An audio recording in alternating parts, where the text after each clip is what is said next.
Hello, everyone. Thank you very much for joining us this evening. Please bear with me while I try to share my screen.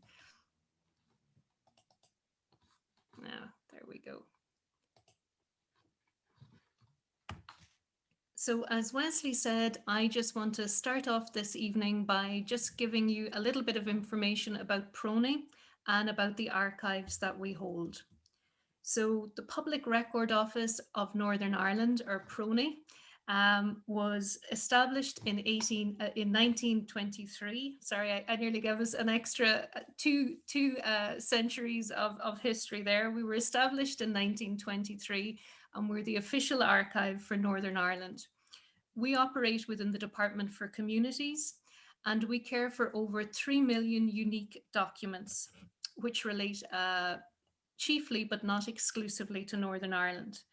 PRONI has a statutory responsibility to preserve the records of government departments, non-departmental public bodies, and the records of local administration such as schools and courts.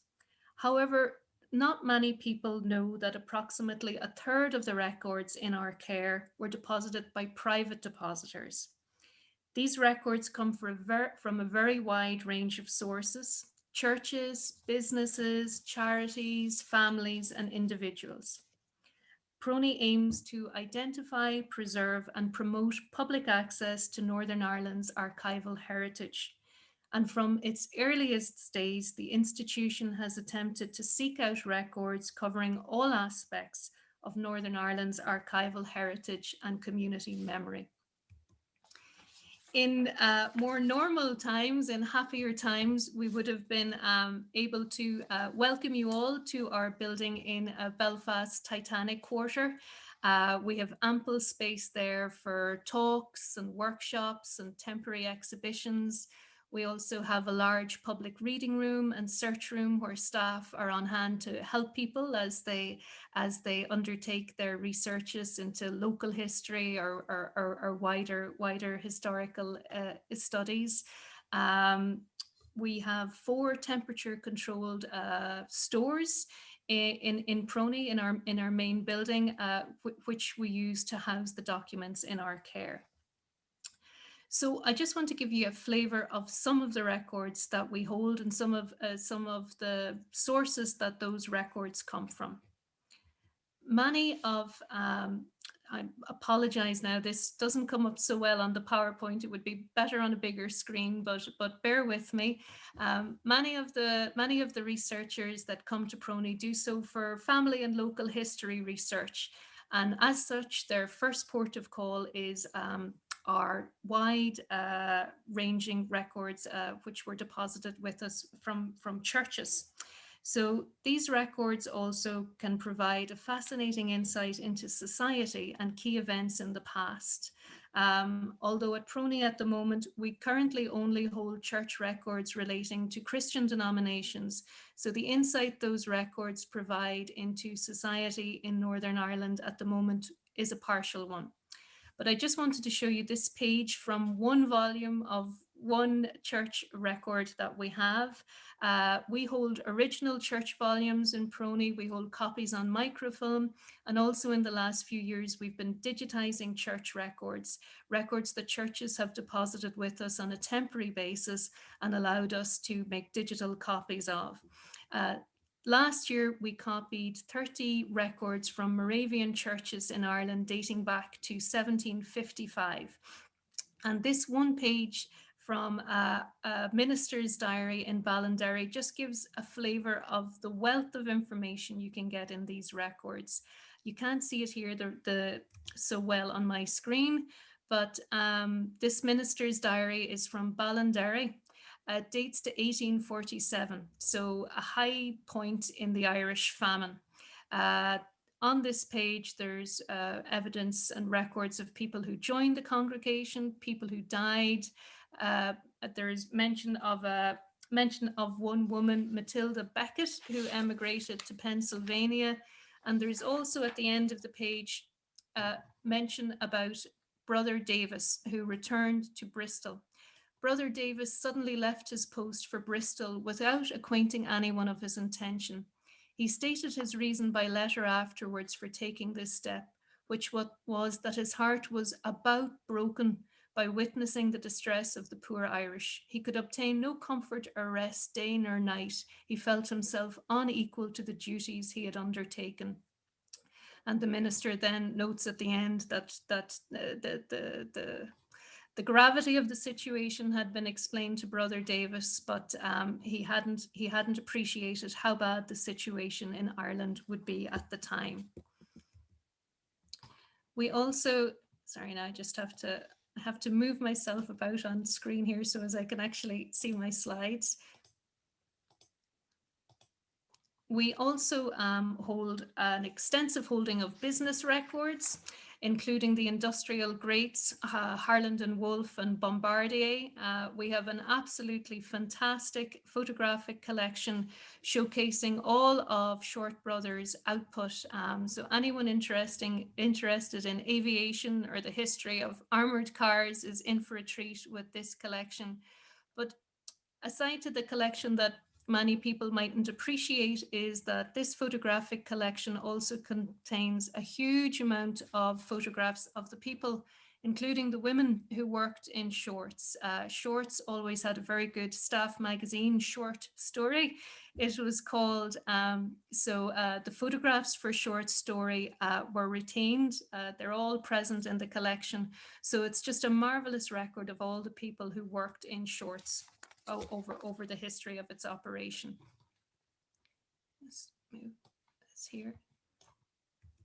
On a smaller scale then, on a much smaller scale, business records come in all shapes and sizes in PRONI. On a smaller scale, we have just 2 boxes that demonstrate the output and the work of a small bottling company in Fermanagh.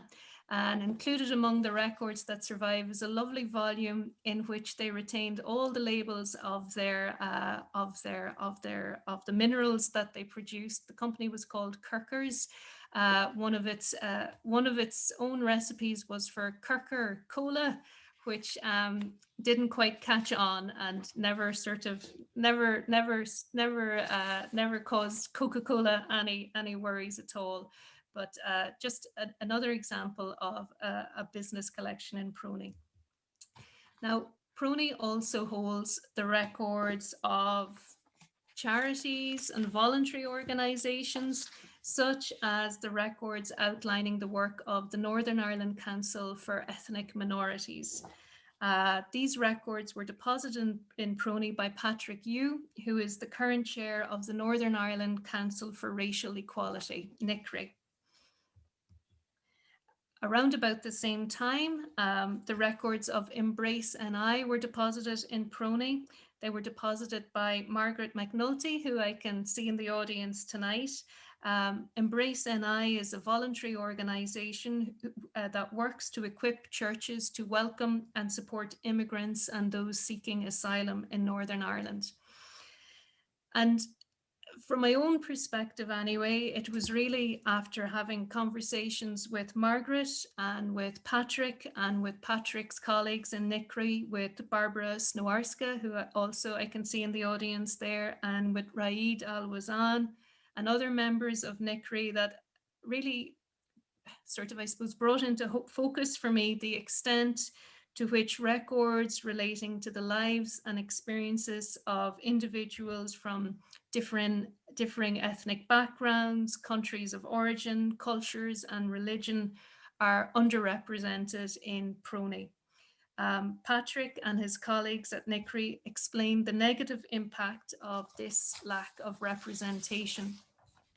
And at the time, Margaret was busy researching the history of refugees and asylum seekers in Northern Ireland, but had been quite frustrated in her researches by the limited sources available in PRONI and in other institutions.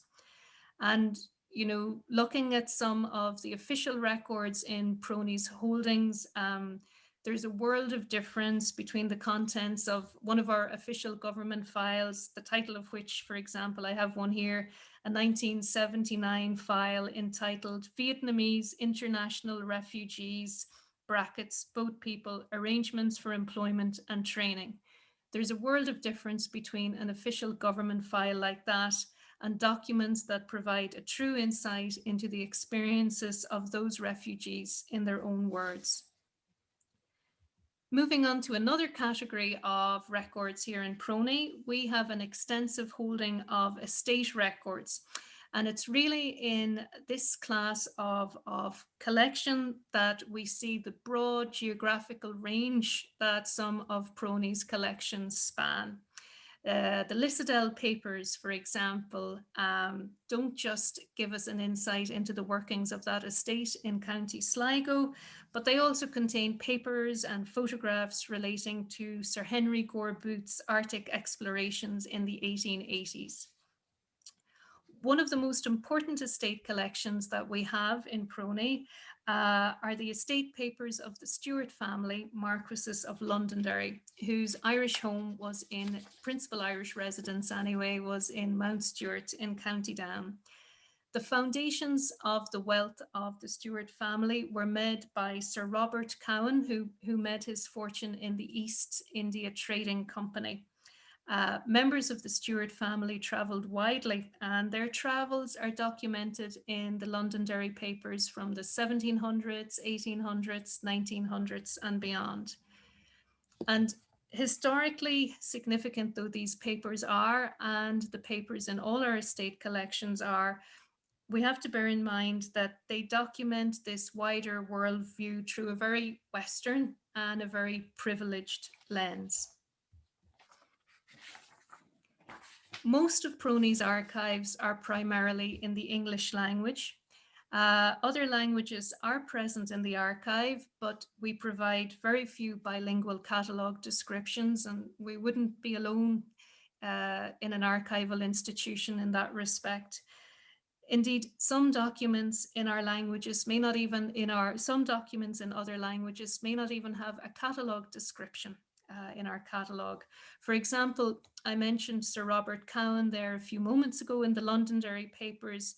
There are papers within the Cowan papers in Portuguese and French, which are mentioned in our catalogue, but a researcher who was recently undertaking his PhD on this subject uncovered the presence of some papers in the collection which are written in Gujarati or even Farsi, but these papers are essentially invisible in the archive because they are invisible in our catalogue.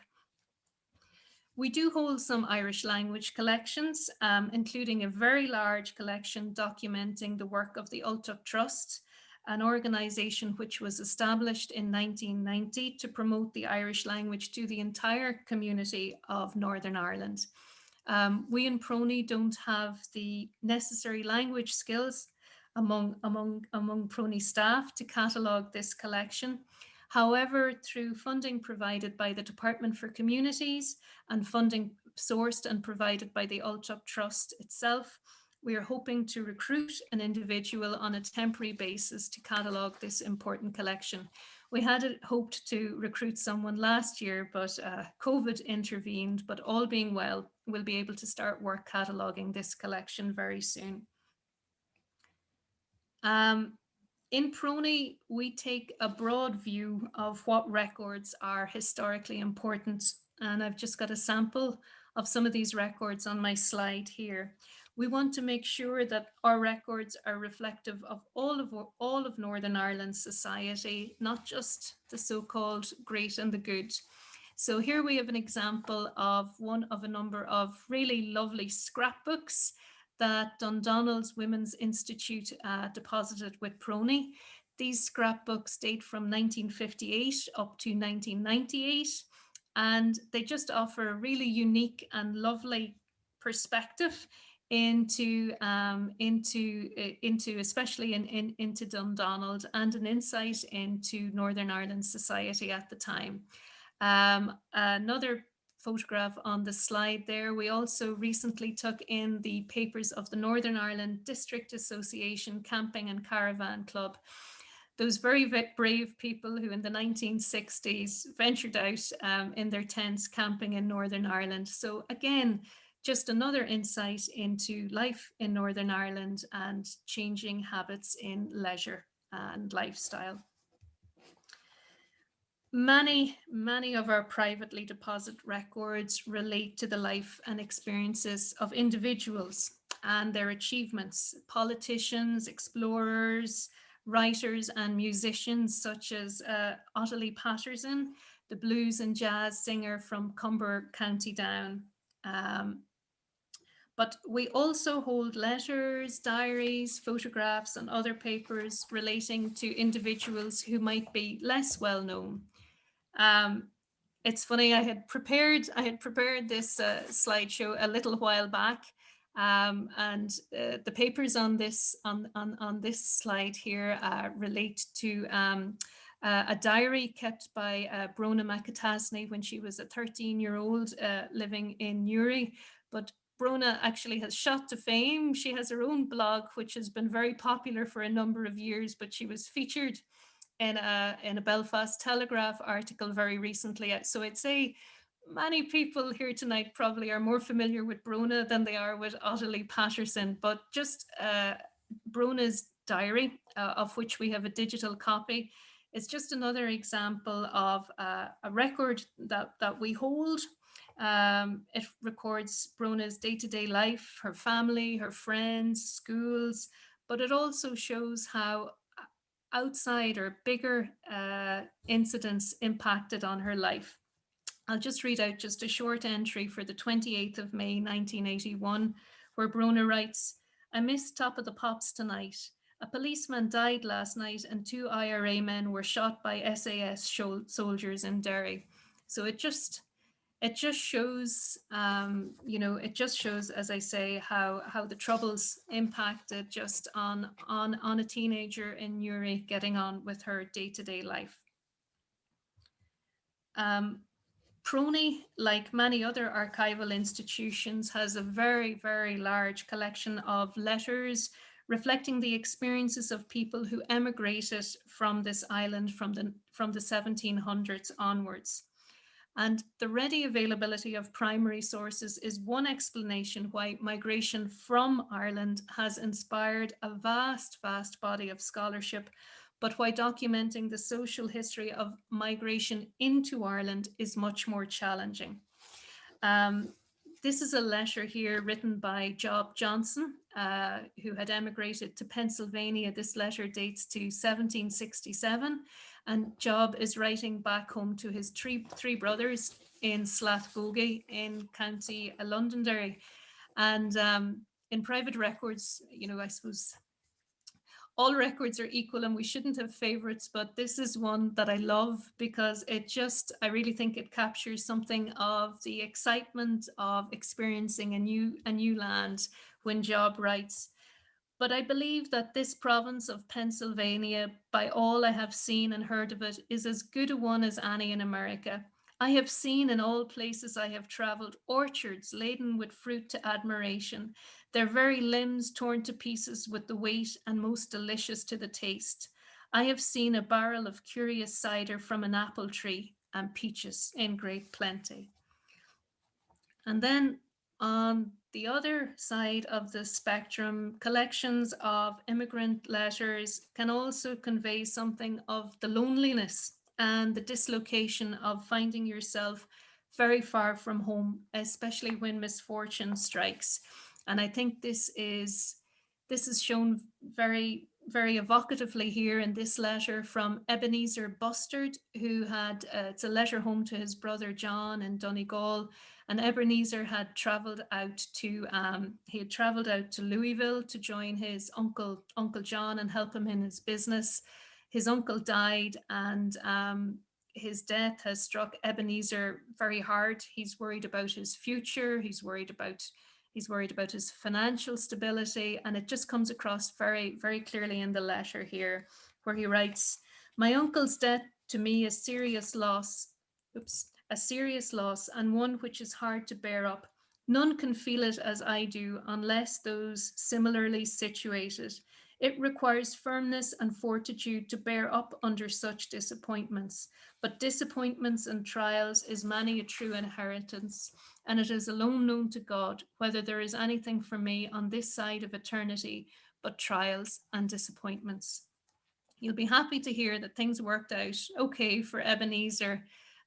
He ended up making a very good living in Louisville and returning home to Donegal and buying lots of land. But you do just get that sense of isolation and loneliness and anxiety in that letter from someone that's far from home. So these immigrant letters show the value of collections which document the experience of those who emigrated from this island. And they also remind us how the voices of migrants to Northern Ireland are currently poorly represented in our collections, and therefore their histories and their stories are currently inaccessible to researchers. In recent years, PRONI has taken on new challenges and started working with new formats of archival material, and through doing so, building up new partnerships. In partnership with Queen's University Belfast and the Prisons Memory Archive Management Group, and with funding from the National Heritage Lottery Fund, PRONI worked to preserve and make available a collection of filmed walk and talk audiovisual recordings of individuals who had an association with Armagh Jail and the Maze and Long Kesh prison site. The participants included former prisoners, prison officers, chaplains, teachers, visitors, and others. And working on this oral history project allowed PRONI to ensure that the voices of these participants and their lived experience are present in a very real sense in our archive. Up until very recently, PRONI did not have experience of working with moving image archives, but in 2018, a large collection, the UT Film and Tape Archive, transferred to PRONI on the basis of a 5-year agreement. We were only able to take on the challenges of this collection by working in partnership with Northern Ireland Screen. And together we are cataloguing and digitising key elements of this collection and making them freely available through Northern Ireland Screen's digital film archive. And just wanted to say that the first step in making records available to the public, and there's no point in us taking in the records if we're not able to make them publicly available. The first step is cataloguing them. And the process of organizing and describing records is very time consuming. And for that reason, PRONI, like most archival institutions, has a cataloguing backlog. The private records team are always honest with depositors about how long it will take to catalogue their collection, and depositors often work with us and assist us in this process. We are also greatly assisted in this process by student interns who join us each year. Here we have a former intern, Nadine, who's currently working on her PhD in Queen's. And here she is. It looks like she's been abandoned in a room, but we're in the background there. She's been abandoned in a room with lots of political posters. But the process of getting from what Nadine has there on the table into something organized and catalogued, each individual item catalogued on our catalogue so that it can be made available to the public, is very time consuming. I said to Jacob earlier in the week that he's fortunate that he's doing a remote internship, or he'd be featured, his photo would be featured in this presentation as well, but he's escaped so far, because here's a photo of another former intern. Here's Erin, an American student who was based in Queen's University for a year. And Erin helped us catalogue the papers of a very well-known figure in Irish history, Constance Countess Markovich. And when she had finished working on the collection, Erin and I were talking, and Erin said something that really struck a chord with me about her experience working with us and working on the documents. She said, "Working with the documents made me feel connected to not only Constance and her legacy, but also Irish history as a whole. As an outsider, being able to work with such important documents made me feel included in a culture that was previously completely foreign to me." And it just made me think such is the power of archives and the stories within them. not only do they enrich our knowledge, they enable us to make connections outside of what is familiar to us, which is so important. So, in this short talk, I've tried to give a sense of the range of privately deposited records that we hold in PRONI. And the range of records that we hold is important, and I hope I've sort of given you a sense of that, in that it's only through having a range of records that we can provide multiple perspectives on the past. I've also wanted to highlight some of the gaps and shortcomings in our archive and explain how the lives and experiences of ethnic minority communities are currently underrepresented. Most importantly, though, tonight, I want to ask for your help as we work towards ensuring PRONI's collections are truly reflective of the diversity of Northern Ireland society. In doing so, you will be helping us to ensure that the experiences and contributions of minority ethnic communities are acknowledged as part of the shared story of Northern Ireland. I also wanted to be very honest and explain that the private records team in PRONI is a small team, and we may not be able to take in large collections or the records of many organizations at one time. The last thing I want to do tonight is to encourage you to deposit records with us, for those records to remain in a box until they are catalogued. However, we will always be honest with our depositors about what we can do, and we will work together to achieve it in stages if needs be. So just very quickly then, if for people that are interested in depositing records with us, there are a number of options. People can gift records to PRONI, and then ownership of the records transfers to PRONI. People can also retain ownership of the papers and records, but transfer them into our care and responsibility. People can also deposit records with us on temporary loan and allow us to copy them. But I'll just note in that respect that, of course, obviously, we always prefer to have the original documents, and also in terms of larger projects like the church records that we digitize, PRONI each year digitizes about 50 volumes of church records, and that takes our reprographics team about 3 months work. So, you know, we just mightn't be able to take on very large collections for digitization, but it's certainly something we're happy to talk about. Again, just very quickly, in terms of access to collections, I know some people before this talk highlighted their concerns around data protection legislation and responsibilities under GDPR. And I just wanted to assure everyone that all privately deposited archives are reviewed in PRONI from a data protection legislation perspective. You don't have to worry about that at all. Records that contain information in relation to living individuals will be closed to the public for the duration of the lifetime of that individual, unless that individual consents to their information being made publicly available. Private depositors may also discuss additional closures with us. For example, sometimes people may want to wait until members of a family or close relatives have passed away before family records are made available. And that's understandable, and that's something we can discuss.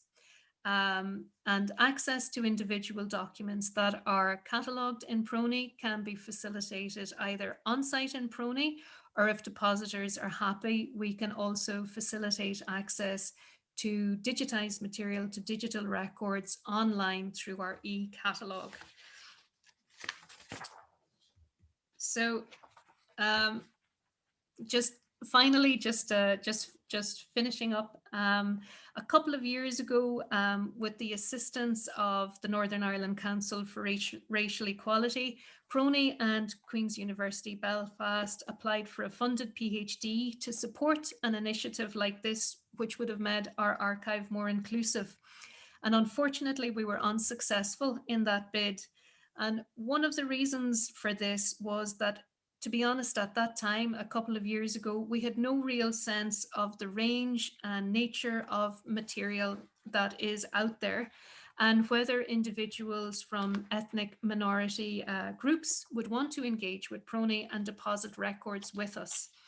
So over the next week or so, myself and colleagues in private records will contact everyone that we made contact with in advance of this event to ask if the organisations they represent would be willing to transfer archival material to PRONI, or if they know individuals who might be willing to deposit records with us. And I know there are many people here tonight that I don't have contact details for, so I'll just put up my contact details there. So please feel free to contact me.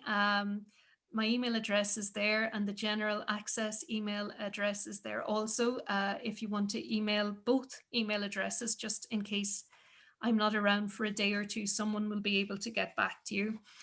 Thankfully, we have Jacob on internship with us for another week. So I'm hoping we will be literally overwhelmed with responses, and Jacob can spend his last week drawing together an overview of the records that are out there, those organizations and individuals that want to deposit records with us, the nature of the records, and we'll take it from there. It's likely that the current restricted access to PRONI, restricted access both for the staff and public, will continue for the next few months, but that'll give us time, I think, to do the groundwork necessary to give organizations and individuals advice about organizing their records that they hold, and possibly for us to look into opportunities for funding opportunities that would help us in this endeavor. But I will now hand over to my colleagues, Laura and Lynsey, who will talk about an exciting public engagement project that they were working on and how you can become involved in that. So I'll just stop my share now and hand over to Lynsey and Laura. Thank you very much. All right, thank you very much, Lorraine. There's lots of nice comments for you in the chat there. If you've got time, you can look at them. And thanks everyone as well for your questions, different questions about the sort of records that are held in PRONI. There's lots of PRONI staff here that have been answering away at those, but that's really good to be thinking about, actually, because the discussion that we will have at the end is about what we have and what we don't have and how we can make PRONI more inclusive. So it's good that you're all thinking about what is there and what isn't there. So as Lorraine said, I am just here to quickly, I suppose, advertise more than anything else a project that PRONI is a partner in, and a particular program that we will be looking for people to get involved with us. So for the last couple of years, PRONI has been partnered on a project called Making the Future. It's a project that brings together a number of institutions. It is led by the Nerve Centre, who are based in Derry but do have offices in Belfast. They're a creative learning centre. And what they have done is bring together PRONI as the official archive for Northern Ireland, National Museums Northern Ireland, and the Linnenhall Library in Belfast to deliver a programme of exhibitions, events, and community engagement programmes. It's supported by 1.82 million euro of funding under the Peace 4 programme from the European Union. And as I said, we've been going now for about 2.5 years on this programme. And really what we're trying to do is give participants from different communities, cultural and religious backgrounds, multiple opportunities to get involved with our collections, have their voices heard, tell stories relevant to their lives, be creative and gain new skills. We've been doing this over lots of different things over the last couple of years. There are 9 different strands of work, so sort of 9 different themes across the project, and each of the partners are responsible for different ones. But the one that myself and Laura are currently working on in PRONI at the moment is called 100 Shared Stories. So what we're trying to do with 100 Shared Stories is look at what is in PRONI at the moment. And Lorraine gave you a really great overview there of what records are available in PRONI already. I had the privilege of working with Lorraine in PRONI for 3 years before I went on to work on this project. And it gave me a really great insight into the variety that is already there. But we've always been aware that there are gaps, and certainly through the Making the Future project, we felt that we would be able to, through time, having the time to engage with people meaningfully through projects that would last weeks rather than just an event that lasts for a day, that we would have the opportunity to really engage people with the importance of documenting, preserving, and then making accessible everybody's voices. We certainly believe that PRONI as the Public Record Office of Northern Ireland is for everyone, but that it should be by everyone as much as possible. We can all contribute to it. And through the Making the Future project, that's what we're really trying to do. So we want, yes, as I said, to help people see PRONI and the collections as not only something that all of you can use, but that all of you can contribute to. And we want to look at where we've come from. So what do we have in the archives that tell us about our past? But also take a look at where we are now and look forward to the future. What do we want for the future? But what are our archives also going to look like in the future as well? And make sure that we really are leaving our stories behind for people 100 years from now. So we are building a website that is based around material already in PRONI and material that we hope to collect through our programs and create shareable digital stories that reflect on the past, the present, and the future of Northern Ireland. So we're doing this by looking at 10 different themes within the records, and we're picking documents out for each one of these themes. And then our final programme will be sort of wildcard, which will be absolutely anything or everything that you might find in PRONI. But the one that my colleague Laura is going to talk to you about afterwards is the theme of migration. When we started to look at this one, we were very well aware that there's lots of material in PRONI about people who migrated out of Ireland and then maybe wrote back in things like immigrant letters. We know why people migrated out of Ireland and we know what their experiences were like, but we don't have a whole lot of information about people who've migrated to Northern Ireland. What is it like to come from another country and make your home here in Northern Ireland? And that's really what we want to work on. So through the programme that we're building, we are hoping that we will get more and more of those stories into the archives where they belong, so that in 100 years' time, people will know what it was like to come to Northern Ireland in 2020, 2021 and make it your home. So we have put together a programme. We're advertising it now. We will be looking for participants. It starts in a couple of weeks. So I'm going to pass over to my colleague Laura and she can tell you exactly what is going to happen in the programme. Thank you, Lynsey. Can you all hear me okay? So here comes the sales pitch now, the real one. So for this project, what we have in mind is food. Everyone loves food. And what better way to learn about different cultures than through food? So the name of this project is called Our Food, Our Place. It's a month-long project. We're going to be looking for, it's open to individuals from different ethnic backgrounds, but also to anyone who has migrated to Northern Ireland recently or over the past decades as well. Not only Northern Ireland, but also border counties. So basically, as Lynsey and Lorraine said, we want to encourage people to share stories about coming to Northern Ireland, hopefully bring those stories into our archives, and we're basically using food as an excuse to do it. So that's really what the project is about. So what's going to happen is we're going to have sessions every week, all of course virtual because we can't be together in person, and the sessions are going to vary from, we're going to give a virtual tour of PRONI, where you're going to look at the different records that Lynsey has selected in terms of migration from Northern Ireland to other parts of the world. We're going to have a cooking demo with a chef as well. We're going to be exploring with the participants the role of food in different cultures. And hopefully the program will inspire people to try new recipes as well. We're going to be looking at music from different parts of the world as well. And we're going to be doing that through Zoom and also through another platform, which we have been using for all of our online engagement programs called Slack, which is basically like a chat room. It's a safe space. So it's great for, to encourage that interaction between sessions, and people can do it at their own time as well. And then at the end of the program, what we hope to do is, as well as sharing stories and memories through the Zoom sessions and Slack, but we also want to put together a recipe book with, the recipes, of course, but also with some stories of the people who took part in the project and their experience of migrating into Northern Ireland. So I know that there are loads of people here in the room tonight from all over the world, and you're based in different parts. So this program is only open to people. You have to be either living in Northern Ireland or in the border counties. So it is only open to those, and that's because of the funders. So we're starting at the end of the month. And as I said, it's a month-long program. For the first week, we're going to be meeting twice a week on Monday and Wednesday evening for 90 minutes. But then after that, throughout April, it's going to be just one session a week. So again, we're very mindful that people are busy and people have been on Zoom all day. So So we hope that it's going to be something nice to do on a Wednesday evening. And as I said, what better way than looking at, stories and food, a great combination of the two of them. So that's really what we're going to be doing. So what I'm going to do is I'm going to just